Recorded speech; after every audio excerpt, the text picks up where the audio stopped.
What is up, ladies and gentlemen, brothers and sisters? Welcome to Chalk Talk, the first installment of this new series that we're doing, presented to you by the Deal With It Productions. I'm Preston Deal, and yes, you heard that right. I control everything in that statement because we all know that betting on yourself is the surefire way to make sure you give maximum effort and take no days off. And that's exactly what we're doing here. We are going all in. Now, look, I'm not a professional. I'm the furthest thing from it. Never in a million years did I think I'd be sitting in front of a microphone or a camera or a combination of both talking about any topic, let alone football, which I'm extremely passionate about. I've dedicated my whole life to football and understanding the ins and outs of football. We'll get into that. But first, I want to say I understand that the intro's corny, the music sucks. I understand that this setup is not glamorous by any means. But we're learning how to crawl before we run and before we start sprinting in the Olympics. Bear with us through this process. It's only going to get better. We're only going to learn and we're only going to grow from here.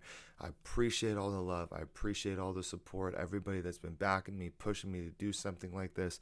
My wife has been asking me for weeks, literally weeks, multiple weeks. And me, I don't really listen. That's most men out there, I think, don't really listen to what anybody has to say. We think we have it figured out. Finally sitting down, finally doing it, finally putting words to practice to action. Now, if you're sitting there thinking to yourself, what makes this guy so qualified? Why should we listen to a guy that doesn't even wear his headphones right, has no skin in the game necessarily? My name doesn't mean anything to anybody out there. Well, let me give you a little backstory of what got me here, what got me to this point, and then you make the decision. If you like the information, you want to keep listening, by all means, I would greatly appreciate it. I would love it. If not, no hard feelings. I come from a long line of an athletic family, athletic people, just athletes in general. My father was a football player, a product of Southern California's powerhouse high school Mater Dei, went on to Cal Berkeley, went on to the NFL, played for the Tennessee Titans. After his NFL career, he dedicated himself to coaching high school football, building up high schools, the football program, athletes, helped them get to the NFL, helped them go to various different colleges, coached college kids, did side training with NFL guys. Has been ingrained in that world since before he could walk. My mom, on the other hand, was there supporting him every single step of the way through college, through NFL, through coaching. She learned a lot, and her whole family is football players, long line of football players. So the knowledge, the football brains that those two had that were driven into me from a very young age. I was learning playbooks. I was understanding the West Coast offense, spread offenses. We were offenses.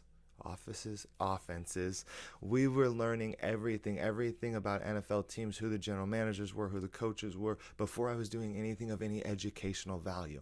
Some might say that's a bad thing. I would say it was probably the best thing that ever happened. Now, for me, for myself, I didn't get the offensive lineman body or the structure. I played quarterback. All that knowledge, all that information helped me process everything. I went on to play football at UC Davis, hence the UC Davis. Go Aggies. Shout out to them. A great season this year. One of the best in school history.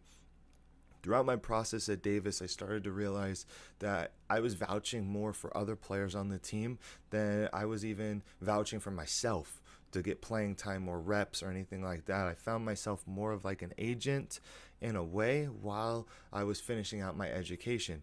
I was helping players go from UC Davis to FBS schools. I was helping them go to bigger colleges. I was linking up with other FCS students and athletes, meeting with them all over the state of California, helping them move and position them. When I left college and when I graduated, I took that to the next step. I tried to push it to the higher limits that I could. I was going down to the senior bowl, gaining clients, tractions, building this essential sports agency in a different way, a different mindset than a lot of people had, helping athletes get linked up with agents that I trusted. And then 2020 hit, and we all know what happened there. That doesn't need to be relived. Transitioned from that to more of coaching and a consultant role in which I was bouncing around helping people build training programs, coaching, doing a bunch of different things. Always had some kind of hand in the game, always had some kind of, theory, I guess you could say, that was being put into practice. By nature, I am a scout. I did my first mock draft my sophomore year of high school. Haven't missed a year. I scout all year long. I take pride in figuring out what parts of the draft these players are going to go in and who's going to be value and a steal in the draft versus who might be overpaying for a certain player. So that's the background. That's the information. Do with that what you choose. This show is not about me. It's not about anything to do with anybody that I know. This show is about football. We're going to talk college football. We're going to talk NFL football. We're going to talk about how they blend together, how they're polar opposites. Now, yesterday was a big day, Super Bowl 59 in New Orleans. Man, shout out to New Orleans. It makes me want to go there so bad. Me and my wife were talking like, this is the place. This is the environment. This is the energy. This is out of control. I mean, they put on a show. And the past couple years, the Super Bowl has kind of, I believe, missed the mark with the performances. Yesterday was phenomenal. So shout out to New Orleans. I can't wait to visit there. I can't wait to be there. That culture, that environment, absolutely amazing. For the game, definitely one-sided. Congratulations to the Chiefs on a historic run, going for that three-peat. They have an incredible team, incredible season, nothing to hang their heads on. They just got outplayed. They got outmatched, and that happens. And if there's one thing that we know, the Chiefs are the Chiefs for a reason. Andy Reid, Patrick Mahomes, and the boys will be back in that position probably next year and for years to come. Shout out to the Eagles. Congratulations on a big win. Saquon Barkley deserves all the accolades that were coming his way this year. Pumped up for him. Happy that the game turned out to be a big shindig, explosion of entertainment. But the season's over.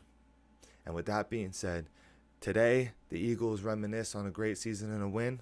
Today the Chiefs reminisce on what could we have done differently. But bottom line, all 32 NFL teams have to hit the ground running. And 30 of them have already been doing this. It's time to get scouting. It's time to figure out what players are next. What players are going to be part of rebuilds. What players are going to be on that fringe, on that bubble to help us get to the Super Bowl. And what players can we bring in to make sure our team stays dynamic. That starts with the NFL draft. And there's so much before the NFL draft. And in order to be in the NFL draft, you have to have a great college football season. And they blend together. College football, one of the greatest sports to ever exist. And I'm a firm believer in that. I was very big into college football before I even started a business or started pushing towards the NFL type of idea. This new landscape, 12-team playoff, I know the first round, the first couple of games were not anything exciting. But that run that Ohio State went on, the run that Notre Dame went on to get to that point, that was good TV, that was good football. I'm super excited to talk about all of that moving forward and going down the line. But this show is going to help with a couple different things. Maybe you need help with your fantasy football team, and we can get into that. Maybe you are somebody who doesn't understand college football and has been dropped into a fantasy football dynasty league. Now, all of a sudden, you have to be drafting college players, and you don't even know who these guys are. You're so used to just seeing Alabama, Georgia at the top. Let's take those players. Maybe you're trying to impress your spouse, your boyfriend, your girlfriend, your husband, your wife. Maybe you're trying to fit in with family or family-in-law. Maybe you're just curious. You want to learn. You want to learn about the NFL. You want to learn about college. Maybe you're an NFL fan that has never really dove into the college scene. Maybe vice versa. This show is going to help you get that information and give you that inside look on what it is that makes these things what they are and why football is the biggest sport, and college football is probably the second biggest sport in all of the United States right now, and it's pushing globally. I mean, this next season is going to be incredible for global expansion. I'm super excited. I'm very late to the party when it comes to doing any type of show or any kind of entertainment-based knowledge giving. But I appreciate everybody for sticking with me. If you're watching this, I greatly appreciate it. If you could like, comment, share, subscribe, you know the drill. Every single person that sits in front of a microphone says the same exact thing. We know the routine.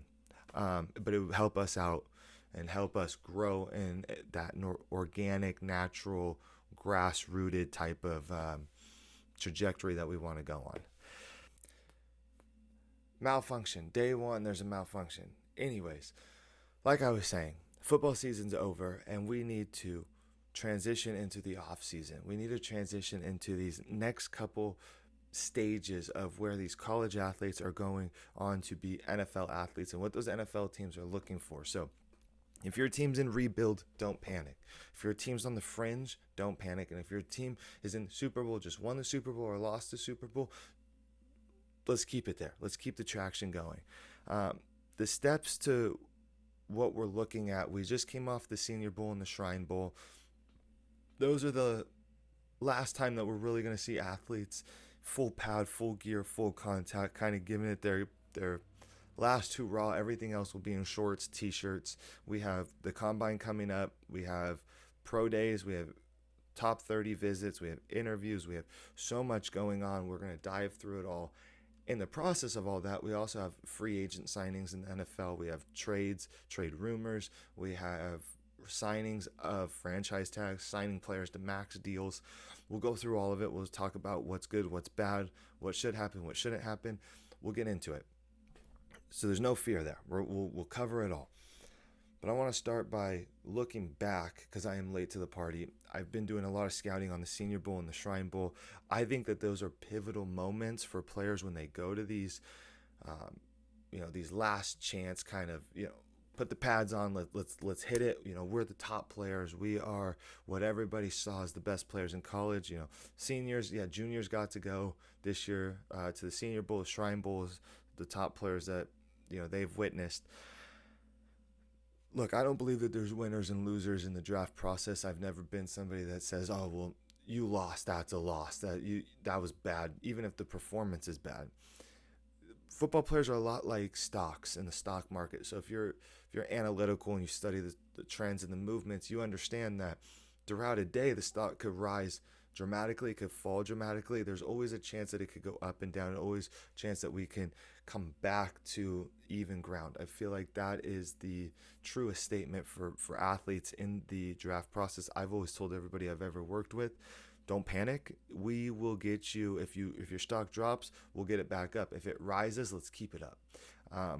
So I don't think there's any losers or winners. We don't find out who really won or lost until the draft happens, and that's not until April. So we have a good amount of time, 2 months or so, to figure out what we can do to get these players back on track and back to the level that they need to be on.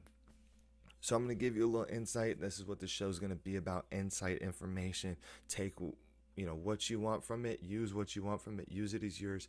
I will be posting I don't do a top 100, top 200 player list. I've never been somebody that does that. That's not my forte. I do position rankings. I think it's easier to tell based on looking at position and groups of needs for each team, which guys are the better position fits at that idea. This idea of drafting best available. Hey, if that's your scheme, if that's your gig, by all means, go for it. I'm more of somebody that let's get somebody that fits our team and makes a difference every step of the way. Round 1 through round 7, they're all valuable because they all can contribute at a certain time. So back to the Senior Bowl and Shrine Bowl. 2 stock risers that I saw, and again, I am late to the party. I understand this. But we're going to start with the quarterbacks. Everybody loves to talk about quarterbacks. I love talking about quarterbacks. As a quarterback myself, it is second most exciting position to scout and to watch and to talk about. There's a guy, Ole Miss quarterback Jackson Dart. There's a real conversation right now that he is quarterback number 2. And I think that there's a consensus around everybody who's watched college football or understands football. Cam Ward is probably QB number 1. There's a conversation that Shedeur Sanders is going to be the QB number 2. I think the Senior Bowl helped Jackson Dart in that conversation that maybe he's quarterback number 2. Different arm angle, kind of a strange release, gets the ball out. He's very athletic. He's fluid in the pocket. He makes the reads. He makes all the throws that you want. There was some question marks I have about him, I guess, is big game player. Makes a lot of mistakes in big games when it matters. But then there's big games where you see him and he comes out and he's stone cold, ice in the veins. He's making all the throws and making all the plays.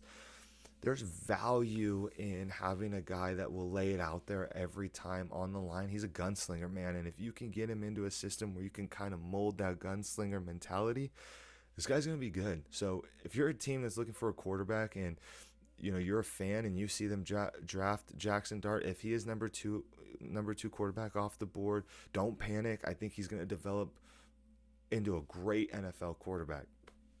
I think his stock shot way up.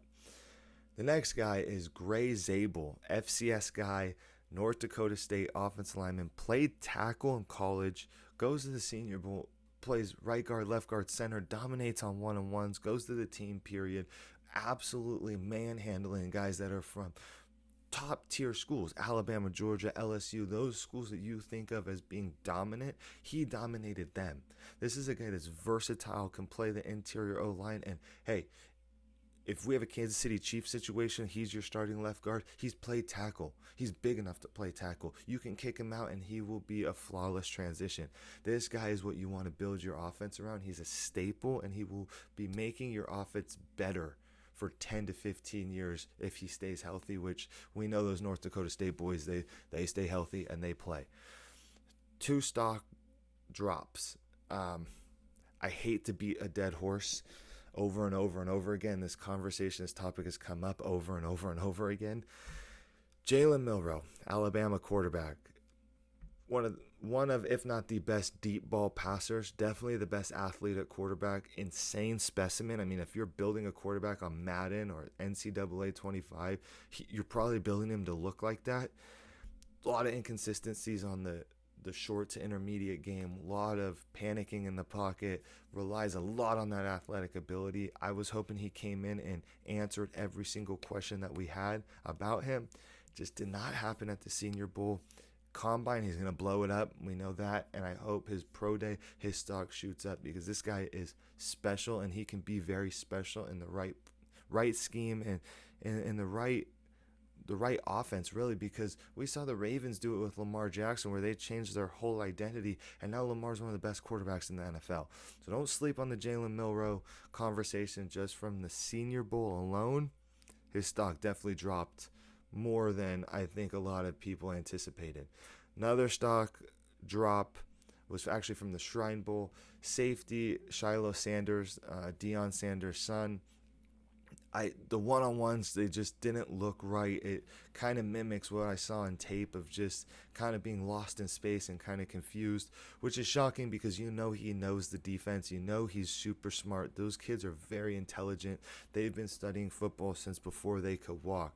I'm excited to see him at the Combine. I'm excited to see his pro day. I think he's going to be a late-round value for a team that's going to really want to get their hands on him, work with him, and train him to be that next great safety. I think he has it in him, just stock down from the Shrine Bowl. So those are little tidbits. Do what you want with that. Those are the kind of conversations we're going to have moving forward. This show will be released every Monday to wrap up the weekend and kick off the week. It will be also posted on Friday to wrap up the week and kick off a great weekend. So if you have any questions, any comments, anything that you want more detail about, anything you want me to go over, this was just a short introduction to what it's going to be like. I'm going to try to keep these between 15 and 20 minutes long. Shorts of all these videos will be released throughout the week and throughout social media. I will post somewhere in this video so you can see it, where you can find us, how you can find us. Most of it is just my personal Instagram, my personal X account. YouTube is just Deal With It Productions. Again, this is Chalk Talk. I'm Preston Deal. I appreciate all the love. I appreciate all the support. Please stay tuned and send these videos out. Leave me comments, message me, get in touch with me any way you know how, and I will see you guys on Friday.